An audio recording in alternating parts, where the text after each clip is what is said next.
This an all-out blitz. Real hard hits, them other podcast trash, we gon' make them all quit. We cover all the topics with intelligence and logic. I know you wanna score, but ID gon' stop it. We from Texas, so that mean that we Texans. Breaking down the X's and O's, our profession. No complaining, just training, you see the progression. They had a Pro Bowl for talk shows, we get selected.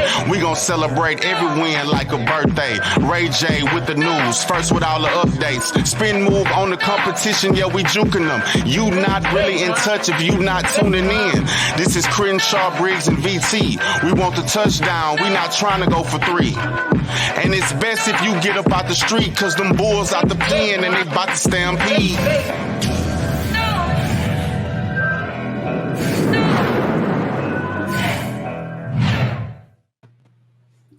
Welcome to the Texans Fan Battle Podcast. I'm your host, of course, Matthew Briggs. And as always, I got my amazing trio, but we are one short. Crenshaw decided to be a diva once again, so he's going to be a little late. But as always, I got my little big brother, Mr. BT. What's going on? What's going on? What's going on? And guys, if you listen to the late hits between 6 and 8 in Houston, Texas on ESPN 97.5, you know this guy very well. We got Mr. Patrick Creighton. How you doing, sir?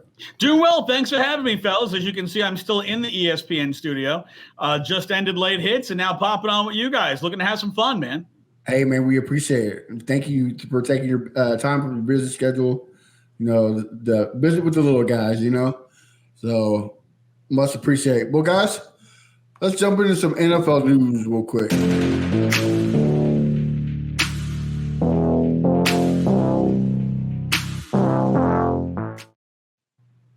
All right, well, you see it. TJ Hockenson did extension, kind of the highest paid tight end right now. I'll start with you, Patrick. Was it a smart move, or should have they waited? What do you think about it? Well, yeah, they're paying him. This is what he's making. What, $68 million for 4 years? That is not too shabby for Mr. Hockenson. And look, the NFL salary cap goes up every year. So as big as a contract may look at any one moment, by the time we get to next year, it's really not that big. And by the time we get 3 years down the road, it's really not that big. So it's a lot of money, and they're putting it up there. And look, he's I would say TJ Hockenson is probably the next tier of tight end. You know, he's not Travis Kelce, not Mark Andrews, but probably that very next tier. I don't know how big you want to differentiate between that tier and where Hockenson is, but Hockenson has developed into, a game-changing type of player. And, Kirk Cousins certainly would enjoy throwing him the football. The biggest reason why they got him is, Cousins likes to throw the football at tight end. And to have that guy and Jefferson, look, they're trying to find ways to get more out of Cousins. They paid him a lot, but if you're an impact player, you're going to get paid a lot. It's strange to see the tight end in that position, but there are some tight ends who are kind of like wide receivers, and that's the kind of player that Hockenson is. He's a guy who they're going to throw him the ball like he's a receiver. So when you have a guy at that position, at that size, who creates mismatches, you can't cover him with a linebacker, and it's hard to cover him with a safety. A corner can stay with him, but a corner's not really big enough to be more physical than he is. So he creates a mismatch against every team, and there's only a handful of those guys in the league. So they paid him a lot. Is he worth it? Probably. And if you are a tight end who is due for a contract, you love it. Licking your chops. BT, I get to you. What's up?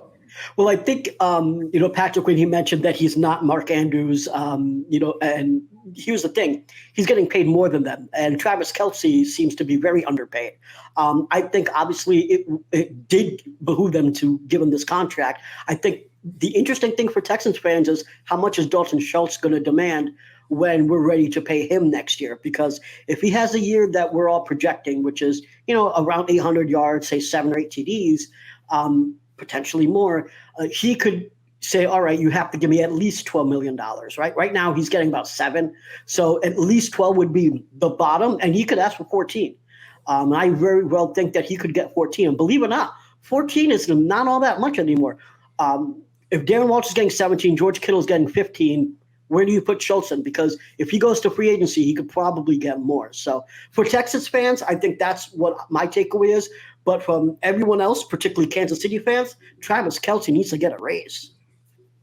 Well, I find it funny. I seen a video where I think it was the New Heights with him and his brother. I love that podcast. Besides this one, it's probably my second favorite podcast. But they were talking about Travis Kelce has paid, how much he was getting paid. He's like, man, that's all I'm getting paid. He's like, yeah. He goes, but I'm winning. So I mean, I like to see that Travis Kelce worries more about winning than getting paid checks. So that's that's a dying art. Nobody believes that no more. It's all about getting the bottom dollar. So I hope he gets paid, but till then, at least he's winning, right? Right. Well, he's winning, and his next contract, he gonna get paid. Oh yeah. So nothing to worry about there. I'm sure he's got some endorsements. And he gets other ways of making money. But when his next contract comes due, there might be a 2 in front of that. So probably.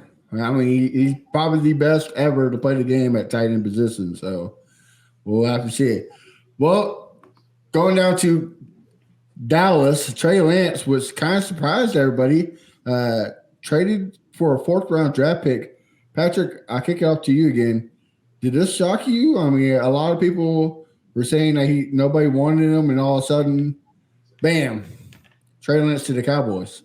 Were you surprised? I guess what's shocking is a team actually didn't make a secondary mistake in this case where, look, they overdrafted a guy who hadn't played a lot of football. Remember, Lance played, one game in 2020? He didn't play the COVID season. He had played 1 year the year before, didn't play really in 2020, and they traded up to take him at 2. You played, not FBS football and didn't have a whole lot of playing time. It wasn't a good risk to make this move. He's a guy who got drafted because he's very athletic and he had a big arm. But he never faced the kind of competition and didn't have a lot of starts. And rather than compound their bad decision by saying, hey, you know what? We drafted him at 2. We have to force play him. We have to make him the guy. They realize, you know what? He's not the guy. He's not our guy. He's not going to be our guy. Let's just give him a shot somewhere else, get what we can get, and move on. And I thought it was the right deal for the 49ers. He's never going to be the guy. There is no point in having him. You can't have 2 young quarterbacks on a team. One young quarterback isn't going to learn anything from the other guy. All he was trying to do is take your job and become a distraction. Right. If that guy's never going to play, he's going to gripe. He's going to be unhappy. He's not going to be a good teammate. Give him a shot somewhere else. Made sense for the 49ers to move him. Makes sense for Trey Lance. Hey, you're going to go get another opportunity, another franchise. You're going to get a clean slate. Go work your butt off. Go see what you can get. Makes sense for the Dallas Cowboys. Look, they gave up a 4th-round pick for a guy who was a number 2 overall selection. He has talent. What he has between the ears needs a little work. And now I'm talking about not just maturity, but being able to read defenses, recognize plays, the amount of time that you have, how to be able to make adjustments to the line of scrimmage, how to earn the respect of your teammates, and, of course, how to stay on the darn field. These are all things he needs to work on. And he's going to get a clean slate to do that in Dallas where, look, do they really want to pay Dak? Because it feels like they want to look at Dak as being not as good a quarterback as he actually is. And why that? And they did the same thing to Tony Romo, right? Mm-hmm. Tony Romo was a really good quarterback who, look, Dez caught it. I would hope the Cowboys lose every game, to be honest with you. I grew up a Giants fan. Dallas could go 0-17. They won too many games. But if we're going to be objective, Dez caught it. They should have won that game. But there were way too many years where Tony Romo got the holy snot beat out of him because while they had really good tackles, they didn't have a whole lot in the middle. Tony got killed. Tony broke. And he was never able to get to that, ultimate championship because, well, he could never stay on the field. Dak has been better than Tony Romo at staying on the field. He's not as accurate a quarterback, but he's a little bit more dynamic and certainly a little tougher. But they haven't given him, necessarily all the same tools. They tried to be very much a run-first team. Last season, they traded away their best wide receiver and replaced him with Noah Brown, who's now on the Texans. Right. I mean, like, what was the plan there? They just, okay, we're going to trade Amari Cooper. CD, you're the new number one guy. All right, who's the number two? It didn't make any sense. There was no plan. And that hurt them last year because there were too many times that Dak had to try to force the ball to CeeDee Lamb because, well, there's nobody else available to really do anything. And escaping me, their other receiver, the guy who's always hurt. Go. Yeah, Michael Gallup. Michael Gallup, yeah, is he talented? Sure. Michael Gallup's never healthy. Mm-mm. He's never healthy. That dude's made out of like very, very thin blown glass. He's never healthy. So, they got Brandon Cooks. I hope Brandon Cooks decides he's going to play this year because he certainly didn't decide to play last year for the Texans. I hope he decides to play this year, and I hope that he does well enough to look like he still got something so that the Cowboys will pay him a lot more money and then he falls off a cliff and then they got to eat the money. So is that me being petty against Brandon Cooks and being petty against the Cowboys at the same time? You're damn right it is, and I don't care. But that was just the whole thing is just they didn't make the right preparation, and that's how they wound up in that spot. So I'm all for, like I said, I'm all for the Cowboys losing. I'm for Dak Prescott being a better quarterback. I am for Trey Lance getting a shot with the Cowboys. And if they decide they're going to move on from Dak to go to Trey Lance, I'd love that because that's a downgrade. And I'm all for the Cowboys taking a downgrade. Same. VT, what do you think? What's your thoughts? I'm only going to give you one word because I really want to get to the Jonathan Taylor stuff before we get to the Texans stuff. So my one word is dumb. I mean, I have to agree with you on that one.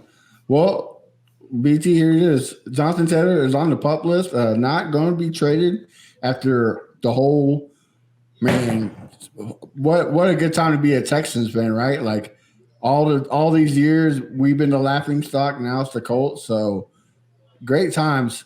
Patrick, I kick it off to you again. What's your thoughts about this whole fiasco of Jonathan Taylor? On one hand, I'm happy that I don't have to watch Jonathan Taylor run for 160-plus yards on the Texans every game because he's going to miss one of those games. I feel good about that.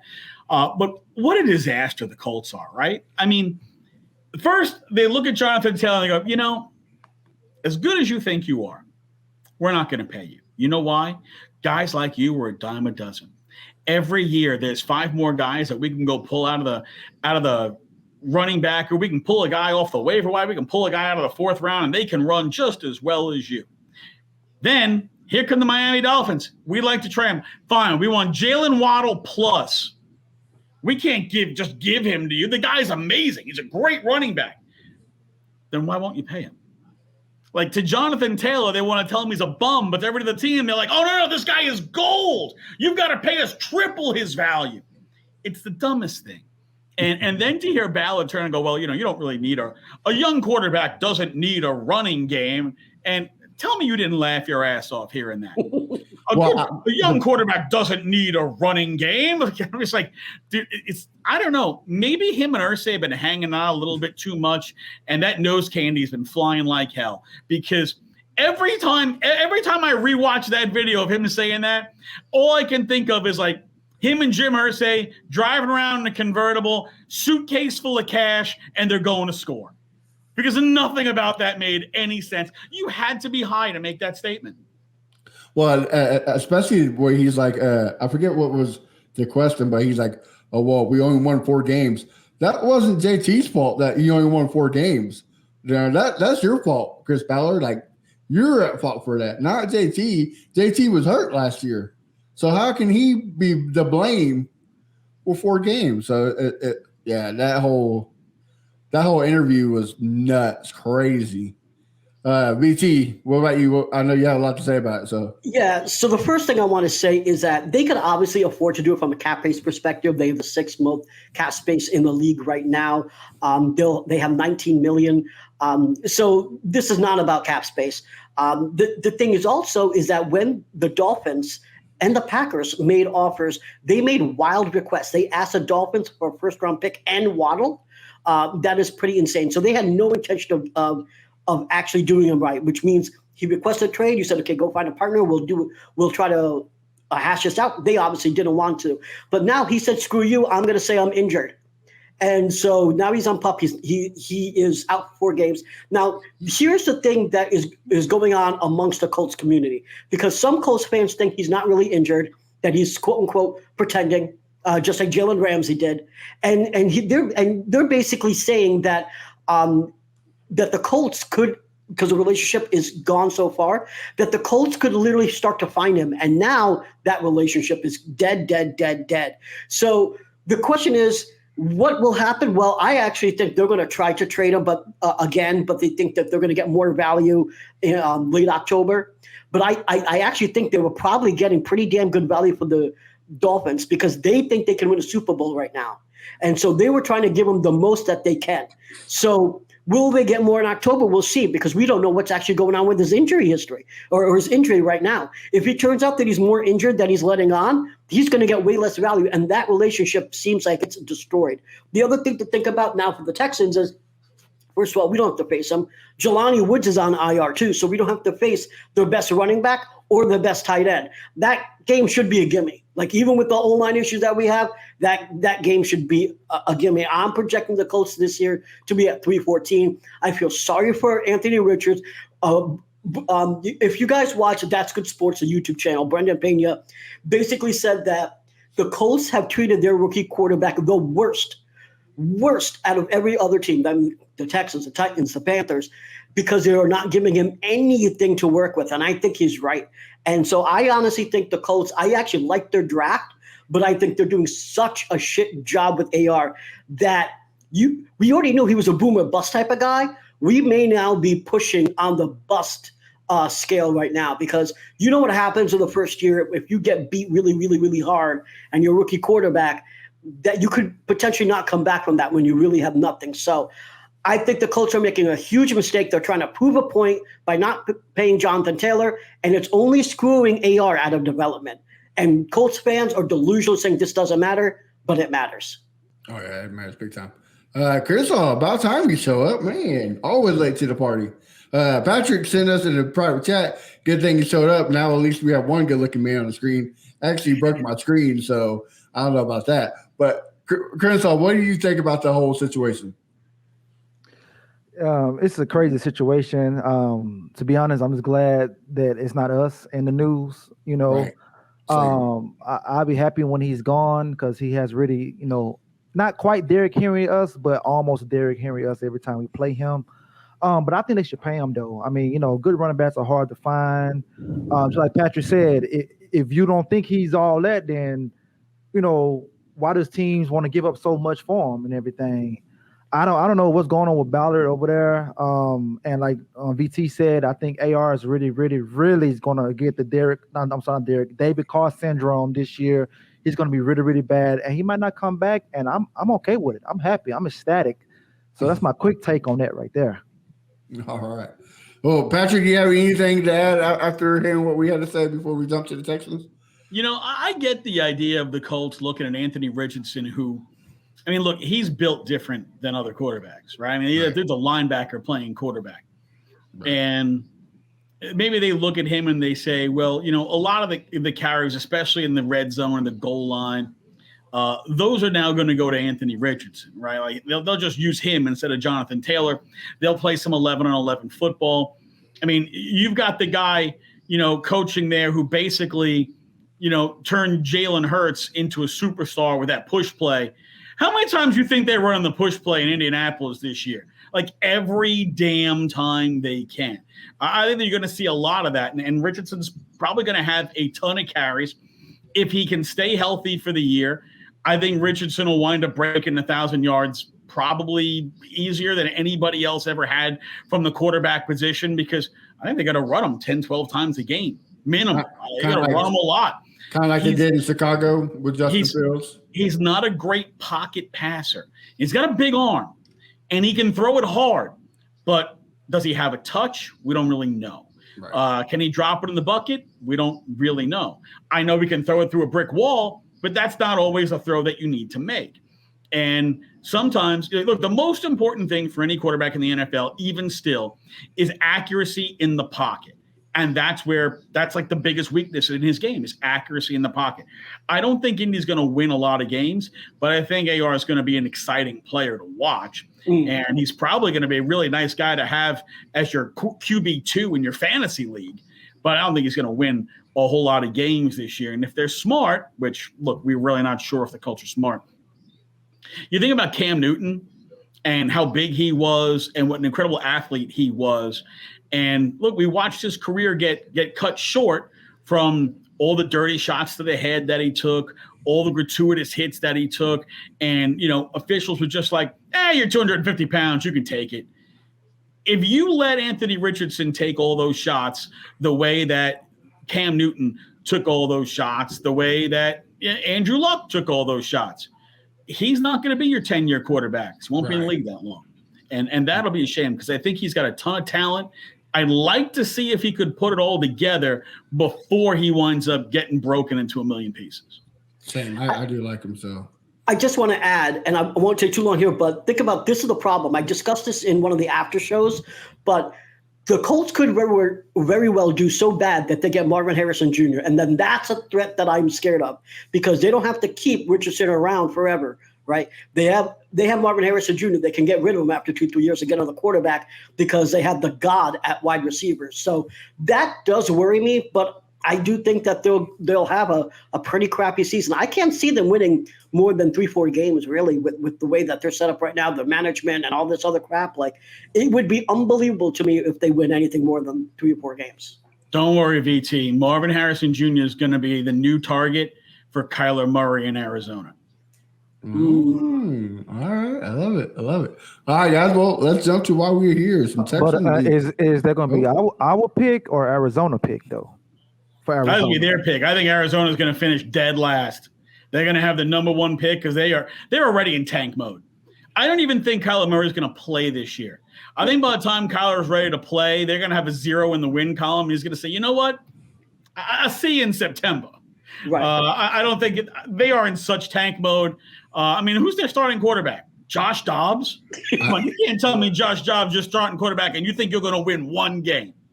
Yeah, I think Arizona is going to have the number 1 overall pick of their own volition. So number 1 overall pick, you want to go Caleb Williams? They got Kyler Murray. So you want to trade back and let somebody else get that pick, and then you get Marvin Harrison Jr.? How far you want to trade back? Because Marvin Harrison Jr. 3. getting past 3. 3. I got to know who's going to finish 2. Tampa. Well, Tampa Bay. I don't know. Is Tampa going to take Marvin Harrison Jr. and say bye to maybe Mike Evans or Chris Godwin? Get rid of one of those high-priced receivers, bring in a guy who's a lot cheaper? Wouldn't Tampa want the quarterback? I mean, that quarterback's Baker Mayfield. I feel like they might want the quarterback. Well, Tampa get Drake May. Yeah, see.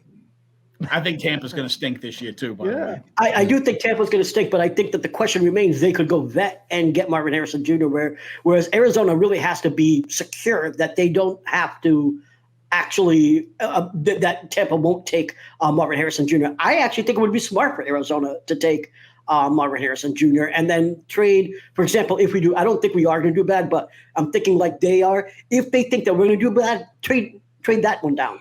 But get your stud receiver. You already paid your quarterback to 2027. You already made your bed, sleep with it. Get your kick-ass receiver and go from there. They can't go for a quarterback the 3rd time in a freaking row.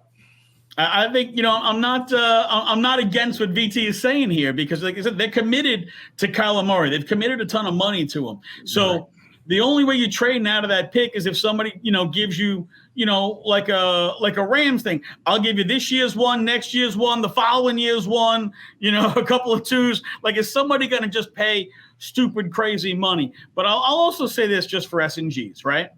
How many times have we heard about C.J. Stroud? Can't take C.J. Stroud, man. He went to Ohio State. Can't take an Ohio State quarterback. Oh, all of a sudden we can take USC quarterbacks. I thought those guys were softer than snow. Now all of a sudden we can take a USC quarterback. That is a little just seems like it's a little change of the narrative. And look, I'm all under the understanding of, look, there's plenty of how many, you can't take an Alabama quarterback. Well, when Tua's not getting his brain scrambled, he looks like a pretty damn good quarterback. You can't take a guy from a school until there's a guy that you can take from that. Exactly. CJ Stroud is that guy. Maybe Caleb Williams is that guy. It certainly wasn't Matt Barkley. He looked like the guy. Then he decided to stay in school, and he wasn't that guy. But because, like you said, they're committed to Kyler Murray. If somebody's not giving you the moon, the sun, and the stars, you already got rid of D-Hop. You've kind of stripped the offense down. I think they're going to trade Hollywood Brown before the year is over. You got to have somebody for Murray to throw the ball to. They were a really good offense when Murray could throw the ball to D-Hop, and they're a really bad offense when D-Hop doesn't play. So they have to replace that production. So, you think Marvin Harrison Jr. might be a bad number 1 overall pick. If you think he is receiver God, I'm not risking the opportunity to take him. Right. I feel you. All right, well, let's get to it then. You ride with me, you can slide with me if you feel like 550 on the 5 stick, you can get high with me, that's a deal, right? Ride with me if you're right. Well, the Texans have made a lot of moves because of a lot of stuff happening, so we'll kind of get into that later. But the 53-man roster, Patrick, you're our guest, so I'm going to start with you again. What is your take on this 53-man roster? Was there any surprises? Or was there anybody that was cut that didn't? The only one I was really surprised by was Des King. Des ran with the ones last year. He ran with the ones all offseason, ran with the ones all preseason. I was surprised that Des was essentially a cap casualty. That guy was a starter, and he's a pretty good player. And he showed that he could be a pretty good player. So in a league where you can never have too many corners, I was surprised that he ultimately was let go. He's really the only guy that had the surprise factor to me. I mean, some of the other guys that have now wound up, coming back and onto the practice squad, a lot of times teams will cut guys like that for salary cap purposes. And what I mean by that is if they carry you in through week 1, your salary is guaranteed for the year. But if you're on the practice squad, then they go back and they elevate you. They're paying you that per week until 3 games in, and then your salary guarantees for the year. So they don't have to guarantee those salaries. It's like accounting voodoo. The Patriots do this all the time. So not a surprise that Nick Caserio, who learned this from Bill Belichick, does it here. But it's accounting voodoo of how to not guarantee a contract right away. You can kind of get out of it if you decide you want to. I also don't think that the current 53 is necessarily the 53 we're going to see on Sunday. So I think that there's still moves to be made. I think they might still be tinkering around and looking around. I would not be surprised if they continue to make more moves as we go along. But I was a little surprised. Maybe more than a little surprised that Des King was let go because they don't have, quote, a replacement for him for the production that he gave. So you're asking guys to step up. First and foremost, you're asking Taft Thomas to step up. That means stay healthy and step up. And then the guys behind him to also step up. So that's the one move that, raised an eyebrow. Okay. Well, Chris, I'll kick it off to you. What about you? Who was your surprise cut, or who do you think should got cut but didn't?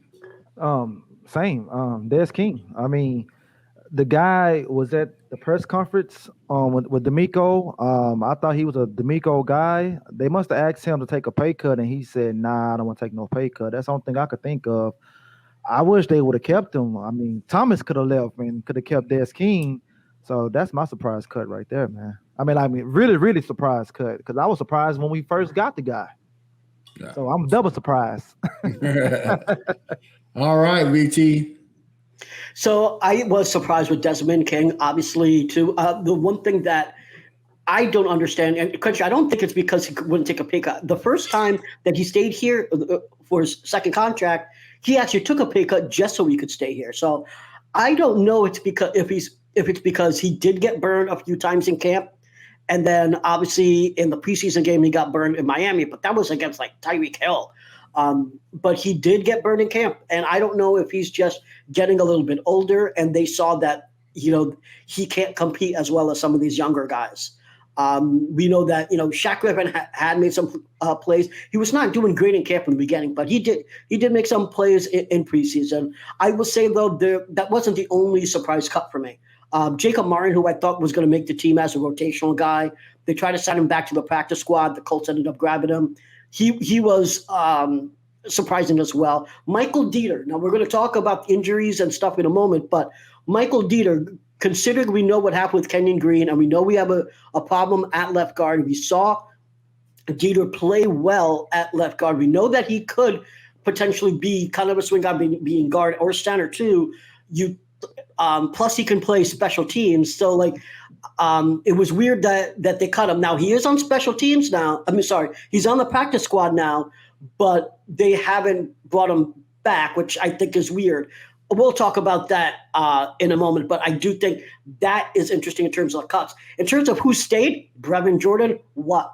Now, I did say when we talked to Cody M. Davis on this podcast that I think that Brevin Jordan could earn a roster spot just because of injuries, but I didn't also think that they would cut Van Nett. I didn't think they would cut Mason Schreck. I don't necessarily understand this because Brevin Jordan is still injured. Now they think that he's coming back, but the point is, what showed them that he deserves to be here over Schreck or Van Nett? Because he's played in OTAs and he has been good in OTAs, but he hasn't been healthy for training camp.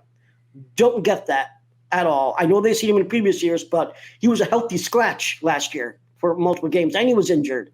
Boone, that was a weird one. And I think that's Patrick. I think that's exactly the point that you made. Boone was cut and brought back within a matter of 5 minutes. I think the tweets were he was cut and brought back right away. So the real surprising ones, honestly, Desmond King and Dieter, those are the ones that I still question. And Brevin Jordan not being cut is weird.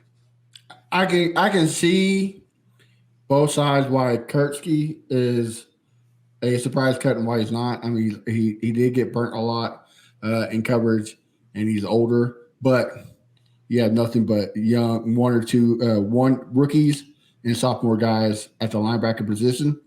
So you except Perryman, but still, you still need that veteran role. So I'm kind of surprised they let him go, but I'm not surprised at the same time. But yeah, I gotta agree with you, Dieter, especially knowing what you know now. I don't see why you let him go. But perfect segue. The Texans have been hit with the injury bug. Patrick, I kick it off to you. Our line has been dismantled by injuries. Texans fans are freaking out, saying it's going to be another shit year. What do you think of this whole situation? Will we be okay? Well, look, week one is not going to be representative of the entire year, right? All these, especially the Kenyon Green and Juice Scruggs, these injuries just happened. So they don't have a whole lot of time to break in a new center, new guard. They're already on their number 2 center. So now you're down to number 3 center. Oh, and you're playing the Ravens on the road. You don't have a lot of time. You got to put 2 new guys in the line, the one position on the entire field where you have to have 5 guys in cohesion. So that's going to be difficult to do for week one. But it's also not going to be representative of what the whole year is going to look like. Now, they've got to figure out how they're going to put this together. You mentioned about Michael Dieter. Well, they brought him on the practice squad, and they'll likely elevate him on game day. And with guys on the practice squad, they're not going to elevate them till game day. It's just the accounting and the financials of it. They're still at practice. They're still getting the reps. It's just that for salary and contract purposes, they'll get elevated on game day. Michael Dieter has had, 966 snaps as a left guard and 546 snaps as a center. So they feel like they can use him there. Is Titus Howard going to be available to play week one? I don't know.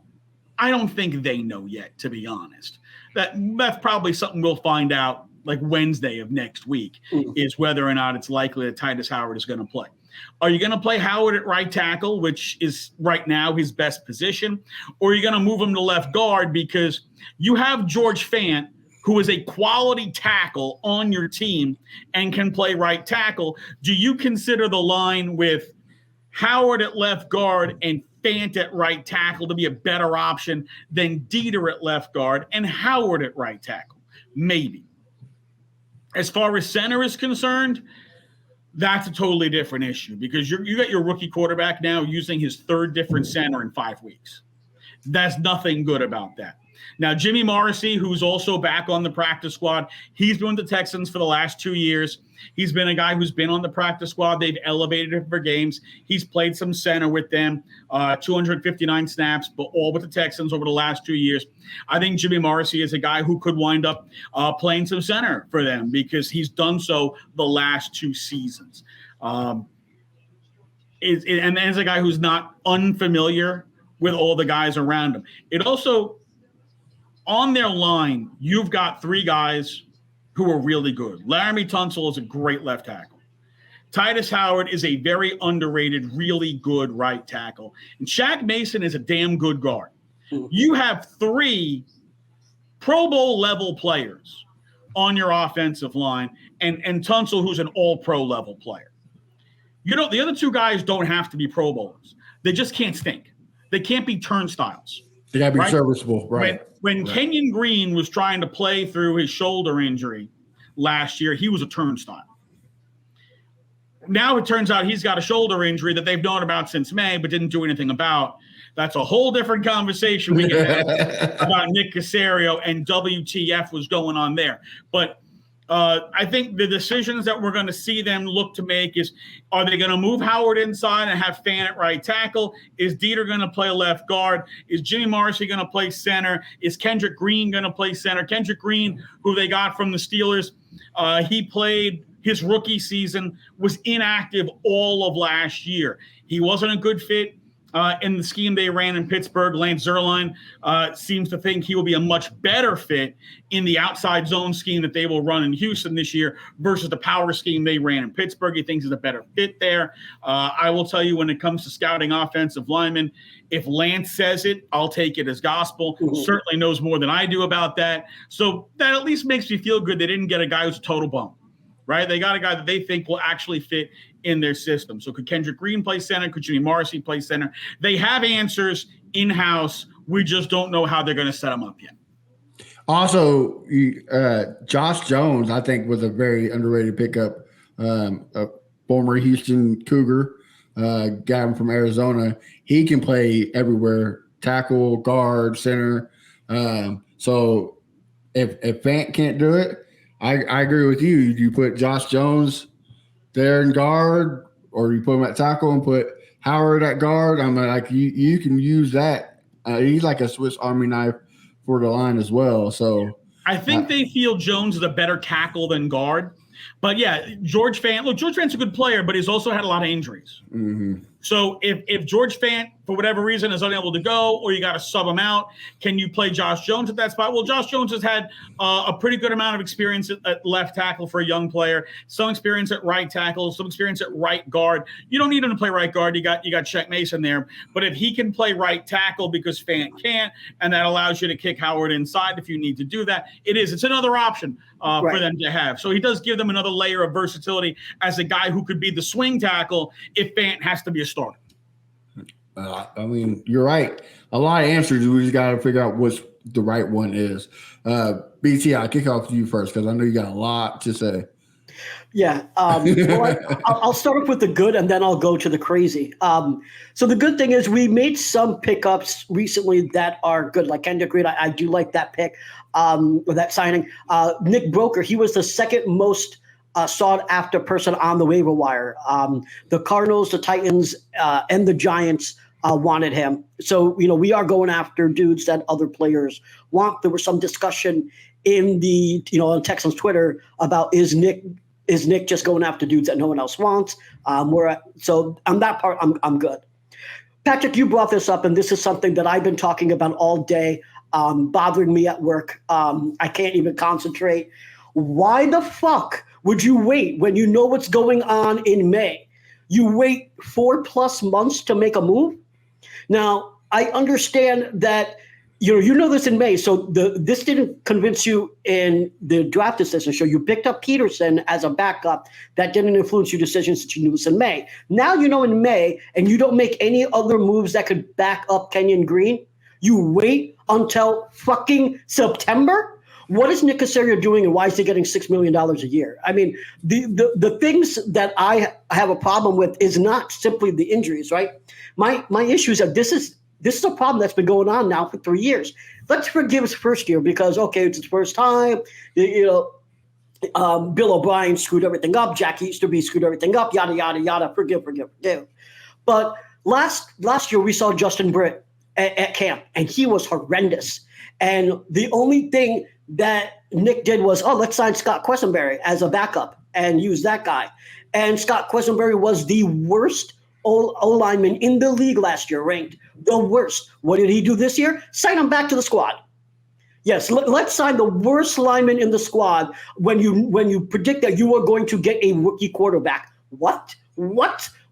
And then you know that Kenyon Green is going to get hurt, and then you do nothing. What happened last year? Well, they saw what happened in the interior line. They blitzed us, and they blitzed the interior. And they blitzed the interior because it was the weakest point. Kenyon Green was terrible, and Scott Quessenberry was terrible. You had terrible and terrible right next to each other. What the fuck? Why did you make any moves now? You also had Ken, who was a liability at the pass protection, but now you great. But you addressed that. So I'm not. Listen. I think what he did with Shaq Mason was awesome, but I think that also had to do because some Patriots contract is like, I got the contact over here and I can do that, but he did not give a crap what's going on the interior on the left hand side.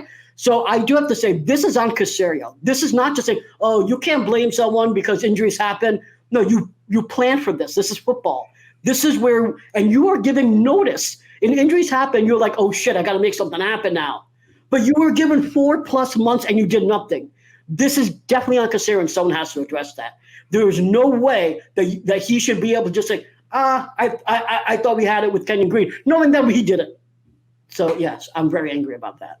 Hold on, let me check with Maury Povich and the lie detector. And Maury says, VT is telling the truth. There is no way to excuse. And look, I think that Nick Caserio overall has done a pretty decent job. Look, getting the Texans out of what was the worst situation in NFL history. No draft picks, no players, no salary. I mean, the salary cap was an abject disaster. He had to dig out of a deeper hole than has ever been dug out of before. But there is no way to justify knowing that your starting left guard needed shoulder surgery in May and thinking, we can wait. You know what? It's not a big deal. All right, you know what? Let me get some insurance. I don't need some insurance. I mean, he's like, hey, we don't need to get any insurance on that Steven Strasburg contract, right? Yeah, we don't need to get any insurance on the fact our left tackle's shoulder is about to explode. Could have got a guy in May. Could have got a guy in June. Could have got a guy in July. Waits until final cuts in August to see, all right, who on the scrap heap, what undrafted rookie free agent, what practice squatter can I get to replace my 15th overall pick? That is franchise malpractice. I'm sorry. For all the good things that Nick Caserio has done, that is the absolute whopper WTF. Should have got smacked upside the head by Gibbs at least 5 times. What the hell were you thinking moment? And there's no other way to explain it. Right. And especially, you trade up to get Green when you could have got Linderbaum a couple picks later. We traded down, but traded down. That's what I meant. Traded down, right.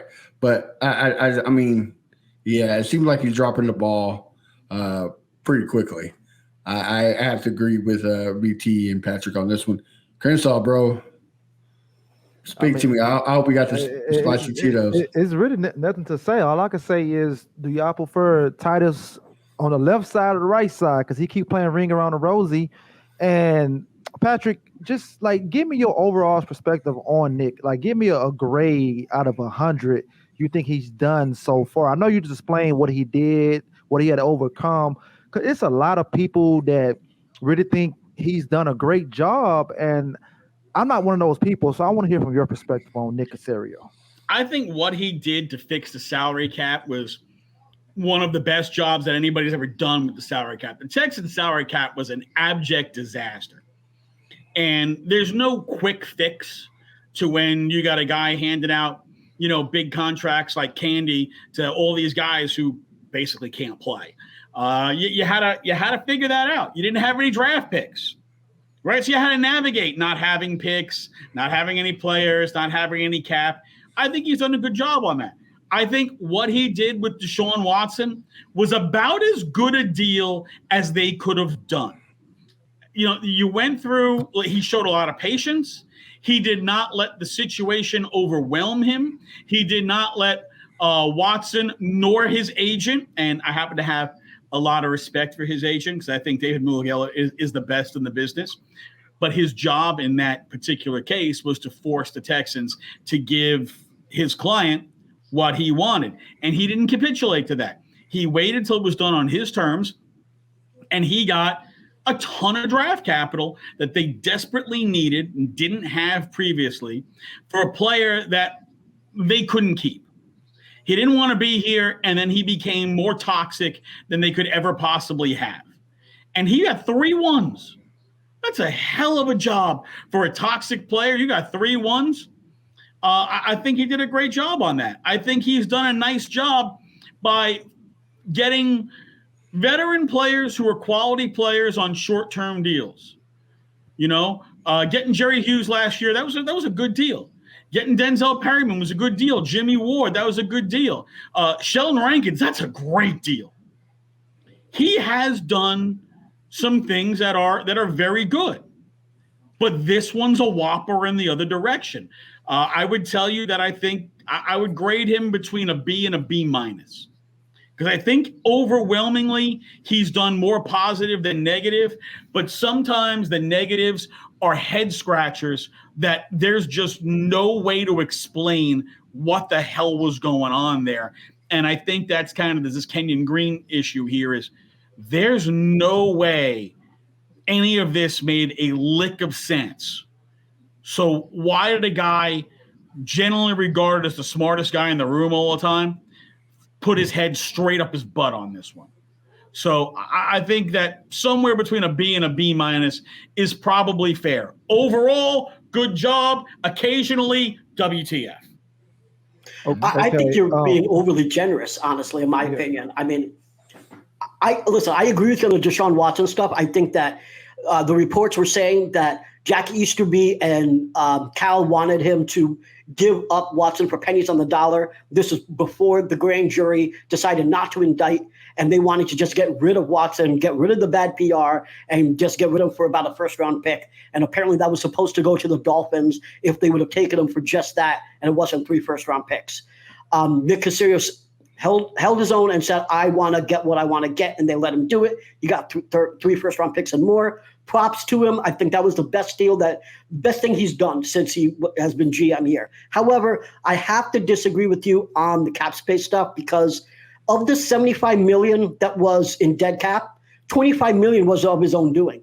You had dudes like Anthony Miller that was brought on, that we traded for, that he let go a week after he scored his first touchdown here.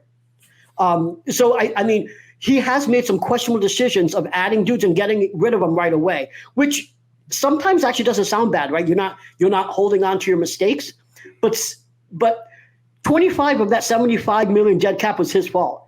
And the thing is, when it comes to situations like this, what do you have to do to fix dead cap situations? Don't fuck it up worse. Get rid of your highest, your biggest contracts. You cut them and wait the year or 2 years till they all bleed out and it goes to zero. It doesn't take the smartest guy in the room to decide, let me not make big, bad decisions again, and let's clear it up so we can have $100 million in cap space. So I can't give him too much credit because, in all honesty, a dude from Harvard, an intern, you don't need to be a genius, not even Harvard. Freaking let's go to another school, any school. This is not hard to do when you're trying to fix something. All they're doing is not making any mistakes and get rid of the mistakes that exist. So what did he do? Yeah, I think the Watson deal was fantastic. I think that this draft was damn pretty good. I have some questions on Scruggs. I have some questions on Henry To'oTo'o. But overall, I do like this draft. 2021 draft, the only starter left is Nico Collins. 2022 draft, well, if you think Kenyon Green is a bust, well, there you go on your first round pick. And I'm hoping to God that Stingley hits, but so far Stingley hasn't hit. So as of right now, in this moment, you have 3 studs. You've got Dameon Pierce, you've got Christian Harris, and you got Petrie, who I think is fantastic. That's who you got. You got 3 studs in 3 years. So I would give him a 5, an average 5. If I'm giving a grammatical grade, it's going to be a C. He's straight average, in my opinion. Hey, all right. Just to be fair to Caserio, his biggest dead cap issues were Deshaun, Whitney Merciless, Zach Cunningham, Bradley Roby, Randall Cobb, Nick Martin, and Benardrick McKinney. He didn't sign any of those guys. True. I understand those were the biggest ones. But also look at Randall Cobb issue. We had Green Bay, we had their balls, and we just let them go for peanuts. Rodgers was saying, I won't come back unless you get Randall Cobb, and we didn't hold their feet to the fire? Why not? Because you have no leverage. If they say no, you're stuck with him not playing for you. I get what you're saying. I mean, I understand why you feel that way. Don't get me wrong. I understand why you feel that way. You have every right to feel that way. But the reality is Randall Cobb wasn't doing anything for the Texans. So you were going to pay him to be like a 4th, 5th receiver, or you can dump him off to the Packers for whatever you can get. So it made more sense to just take whatever you could get, especially for a team desperate for picks. So I understand what you're saying. Why didn't they push it? Because Texans didn't have a ton of leverage. They needed the picks as much as they needed to get rid of that money, as much as, here's the Packers saying, oh, we got to appease Aaron again. Here, all right, fine. We'll take him. Just, here, don't kill us. Right. All right. So he's going into year 3. Who you think done a better job between him and Rick Smith?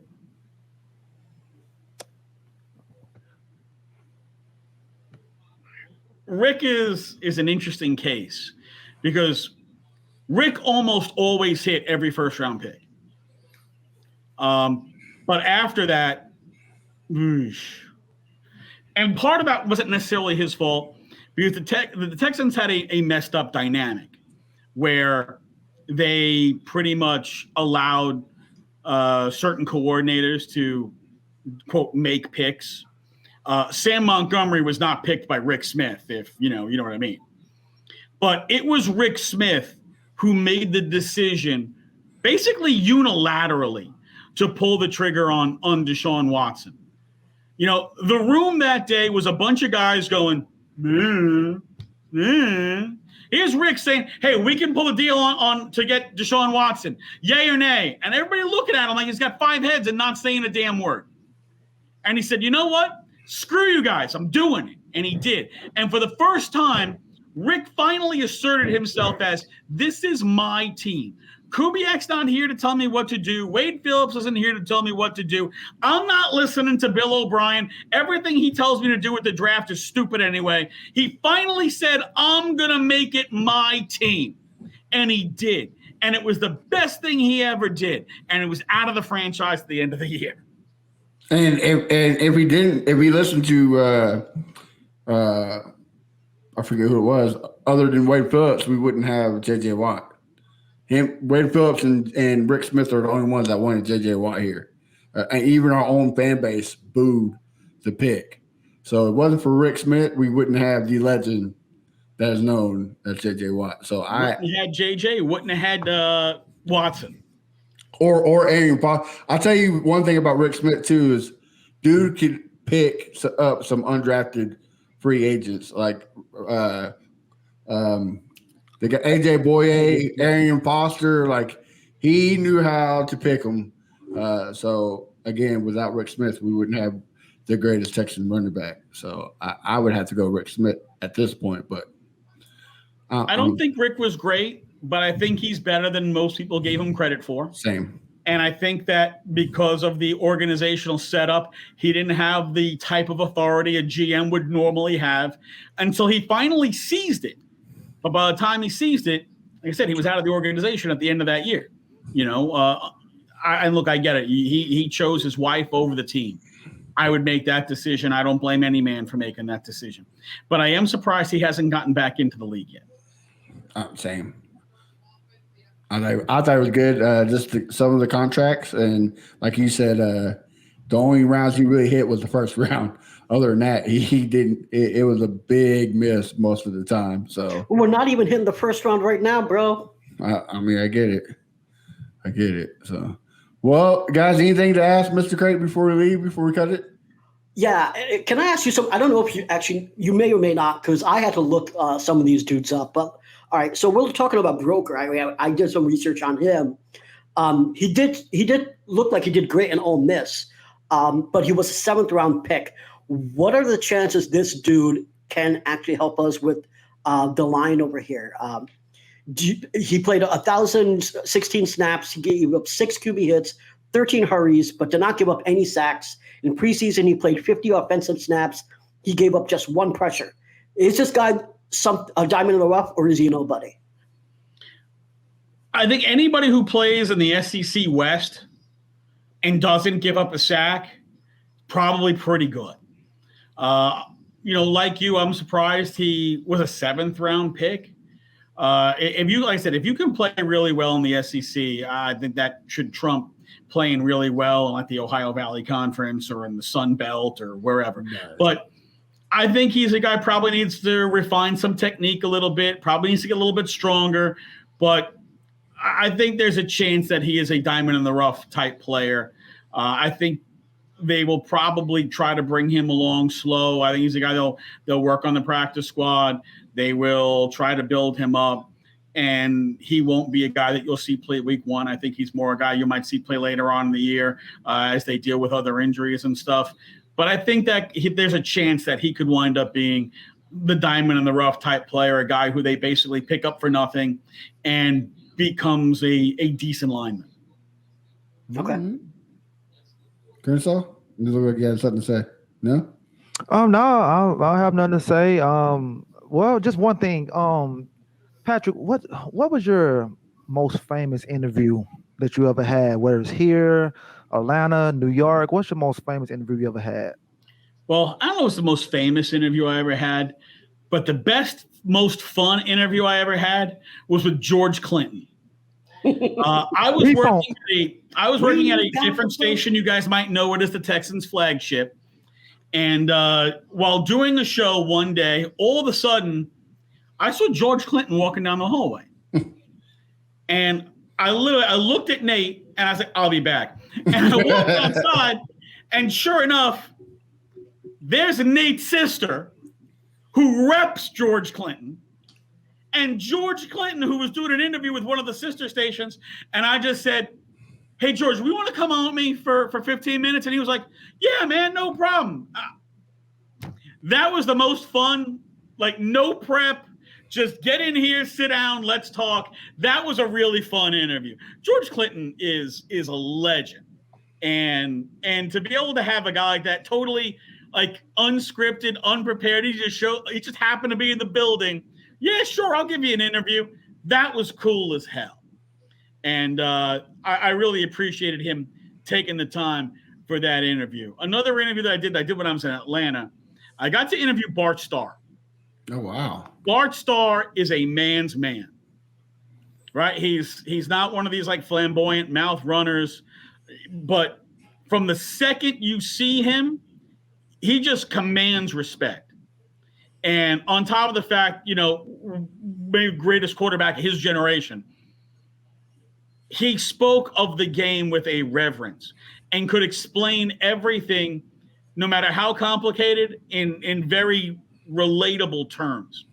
And again, another guy who didn't need to give us as much time as he did, very appreciative of the time he gave us, but very much appreciated that interview because of who he was, I was a nobody. I mean, I'm still a nobody, but I was really a nobody back then. And, doing a little small show in Atlanta. And that was a really good interview. I learned a lot of things from that interview. I love interviews where you get to talk to some of the older players and they kind of explain to you how different things were and what it was like. And that kind of storytelling through the game is something that I really appreciate. Well, you're not a nobody to us, Patrick. Thank you for coming on. Super nobody. Patrick, why don't you tell everybody watching where we can find you every day and what you got cooking on social media? You find me on ESPN 97.5. Show is called Late Hits. Right now we're on 6 o'clock. So hopefully we'll stay there for a little bit. If not, well, I'll tell you when we move on. But on ESPN 97.5, ESPN 92.5, 6 o'clock, you can get us on. As well as the ESPN975.com, ESPN975 free app, twitch.tv/ESPN975. And you can find me on X, Twitter, whatever the hell we're calling it today, at P Creighton1. All right. And BT. Yep, I will always call it Twitter. I'll never call it X, and I'll say that every week you ask me. It is Brown Chubby Bear. You can find me on Twitter. You can find me on Threads and everywhere else. You can find my articles on fanbattlesports.com. And I just want to say thank you, Patrick, for coming. You are not a nobody. You are a somebody. My mom thinks I'm somebody. Fellas, I appreciate you inviting me on the show and give me some time, man. Thank you very much. Thank you. Crenshaw, what about you? Where we find you? Find me at Fifth Ward Crenshaw everywhere. All right. And you can find me at A1 Day 1 Texans. Yeah, I'm not on ecstasy, so you can't find me on X. You can find me on Twitter. You can find the show everywhere, Texans Fan Battle, and you can listen to this tomorrow on every streaming platform, Apple, Spotify, whatever. You got it. Until next week, guys, we're 1 week away. We're almost there. We're right at the finish line where it's football season. Can't wait. So until then, guys, have a wonderful night. We'll see you again. This is Crenshaw, Briggs, and VT. We want the touchdown. We not trying to go for 3. And it's best if you get up out the street, cause them bulls out the pen and they about to stampede.